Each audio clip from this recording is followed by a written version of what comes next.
is CBS News Miami. Good afternoon, and thank you for joining us. I'm Naja Sherman, and welcome to CBS News Miami's 4 p.m. Quickcast. Let's take a look at today's top stories.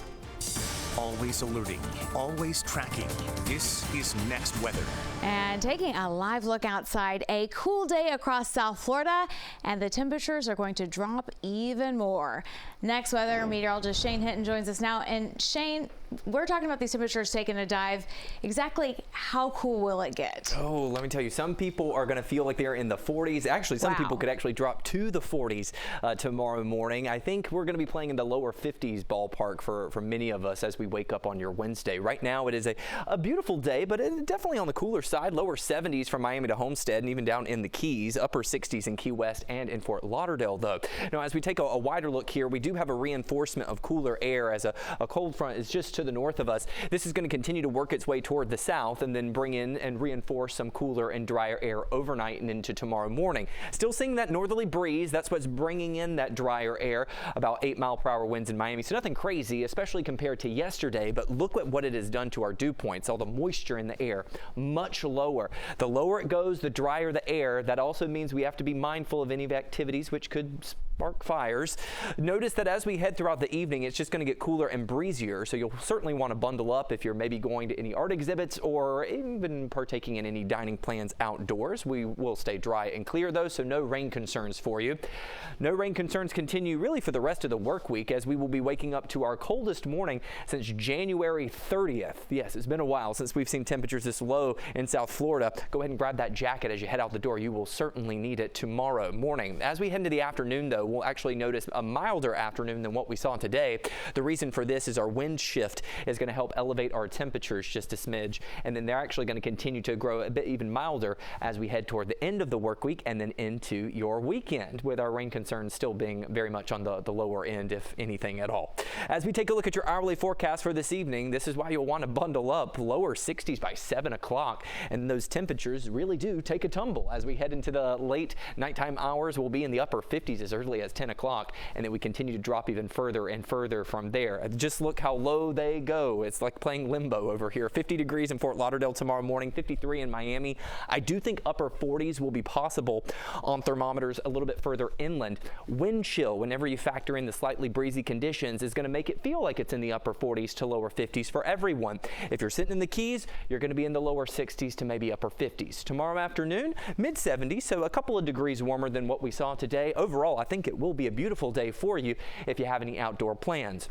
Now let's walk you through that 7-day forecast. Look at this. We're going to be climbing back to around 80 degrees by the end of the work week. As we head into the weekend, we've got a 10% chance for a sprinkle on Saturday.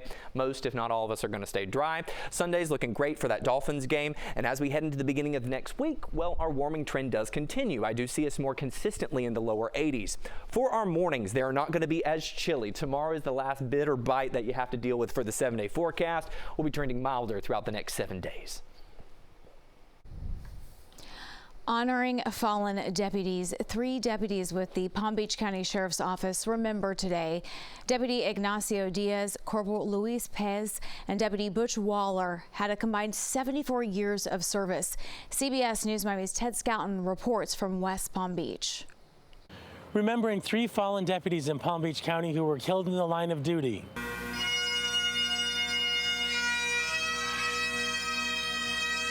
Today, the memorial for Corporal Luis Paez, Deputy Ignacio Dan Diaz, and Deputy Ralph Butch Waller. Family, friends, and thousands of law officers from all around the state and country gathered to honor the 3 and say goodbye. I don't believe this is the end for Butch, Dan, or Lou. Their spirits, their energy, their essence, they live on. I truly believe that when we leave this physical world, we don't disappear. We remain connected to those whose lives we've touched. Also in attendance, President-elect Trump and Governor DeSantis. Coming up at 5, we learn more about each of them and how they contributed to the community. In West Palm Beach, Ted Scouten, CBS News Miami. We are working to learn new information after a bad crash on I-95. Police say a car caught on fire. Chopper 4 was over the scene. This is along Northwest 135th Street. You can see the aftermath of the crash in the northbound lane. 2 people were taken to the hospital, a third treated at the scene. No word yet on the condition of the 2 people who were hurt. Firefighters were called out to a fire at a home in Miami Shores overnight. It happened on Northeast 92nd Street. The fire was put out quickly and no injuries reported. The cause of the fire is under investigation. In North Miami Beach, police are investigating after shots were fired overnight. It happened near Northeast 13th Avenue and Northeast 159th Street. According to North Miami Beach police, it doesn't look like anyone was hit by the gunfire. More of President-elect Donald Trump's cabinet picks are back on Capitol Hill today, meeting with the senators to shore up support for confirmation. CBS News Miami's Natalie Brand has the report. For a second day in a row, President-elect Donald Trump's choice for Defense Secretary Pete Hegseth walked the halls of the Capitol. We're going to meet with every senator that wants to meet with us across the board, and we welcome their advice as we go through the advising council. Hegseth called his meeting with Nebraska's Deb Fischer great and answered a reporter's question about whether he thinks women should be in combat. He's previously said they should not. I think they're already in combat. So you're okay with that? That would be a policy? Hegseth also sidestepped questions about new reports alleging misconduct.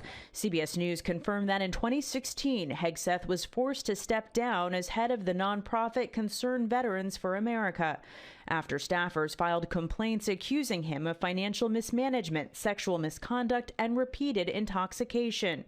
Hegseth's attorney has denied the allegations against his client. When you were at Concerned Veterans for America, were you ever drunk while traveling on the job? I'm not going to dignify that with a response.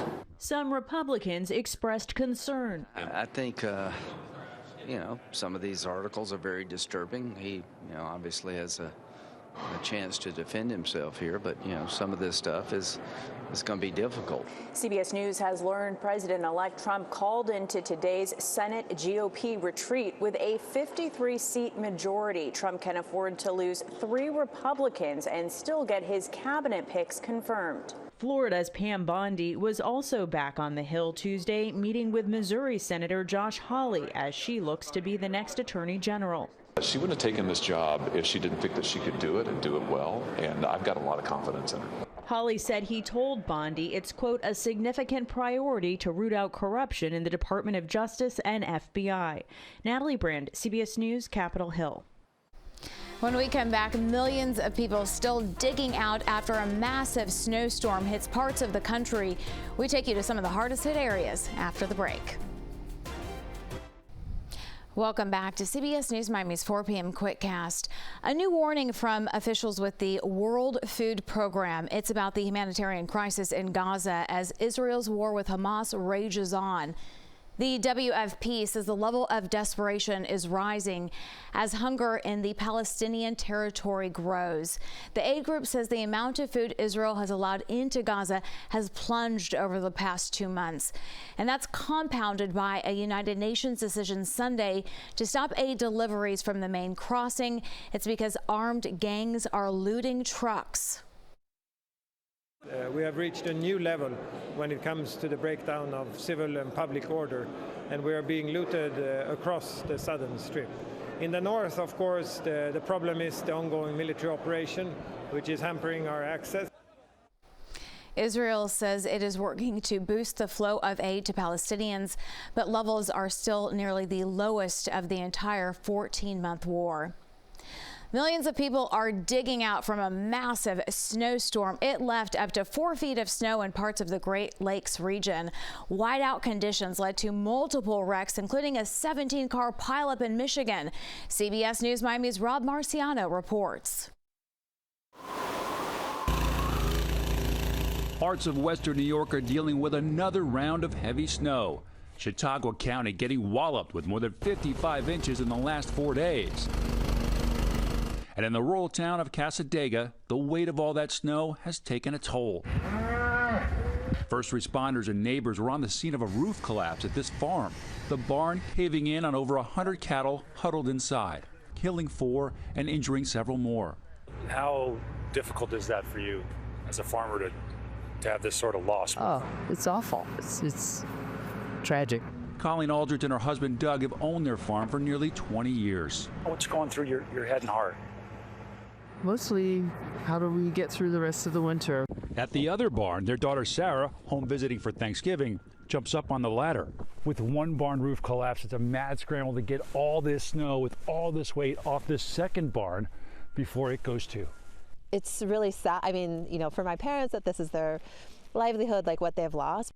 Despite the losses, the Aldriches say they're grateful for the community arriving en masse to help dig out. It was really amazing. I think at one point we probably had at least 50 people here. It's a similar scene across the region as snow blowing off the Great Lakes has buried parts of Michigan, Ohio, Pennsylvania, and New York. All the Great Lakes have been open for business as far as the lake effect snow is concerned. But as you can see, the snow, at least for now, has stopped getting even a little bit of sunshine finally through this cloud cover, and the roads are a little bit more passable. But you see just how deep this snow gets where it's been untouched and what it can do to the infrastructure. More cold and more snow coming to the Northeast at the end of this week. Rob Marciano, CBS News, Casadega, New York. Miami Art Week is here. It is the time of year that Miami becomes the center of the art world. Miami Art Week features more than 20 art fairs and more than 100 satellite events. I had the pleasure of serving as returning MC for the official Miami Art Week kickoff party. This year was held at the beautiful Coral Gables Museum.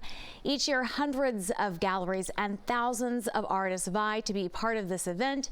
It was a great evening and an honor to get to know many of the talented artists who will be featured this week.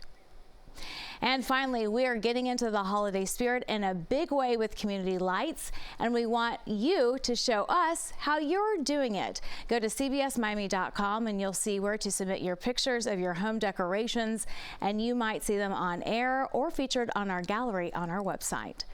And that's your CBS News Miami Quickcast. I'm Naja Sherman. Stay tuned for more news right here on CBS News Miami, and have a great day.